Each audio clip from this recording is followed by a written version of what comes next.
Umnyango wezempilo e-Eastern Cape usebenza ngokuyikhandla ukulawula isimo kulabo asebehaqwe ubhubhane i-coronavirus esifundazweni.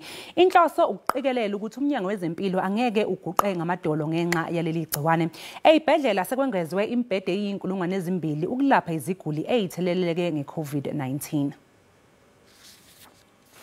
Eliphondo belibekile bucala ibhedi ezingama-2,500 ezijongene nentsholongwane i-coronavirus. Kodwa njengokuba zimiswe ngqa intshukumo iintsuku ezingama-21, uninzi lwabantu lubuyele kweliphondo engakumbi kwimimandla yasezilalini. Isebe lezempilo kweliphondo linexhala okungathi kubeke uxinezelelo ekuhanjisweni kweenkonzo zezempilo. The ordinary beds that we have and the service that we have will still have to cope with the ordinary people that we have.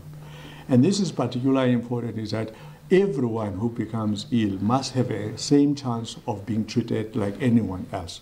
And two, that when people are very ill, they need to be provided with all the support to make them survive the infection.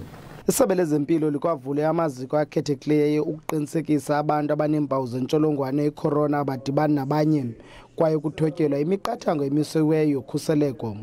We are also looking at what we call high-volume triage facilities. These high-volume triage facilities, they're going to make sure that people who come to our services, they are actually not grouped together to actually get further infections.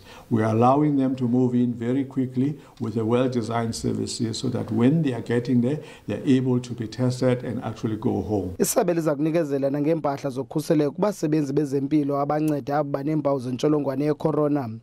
Zizibhedlele ezingama-20 ezibekelwe bucala ukujonga ne-COVID-19. Kwiindaba ze-SABC, ndingumcebisi Ngqina, ndiseBhisho.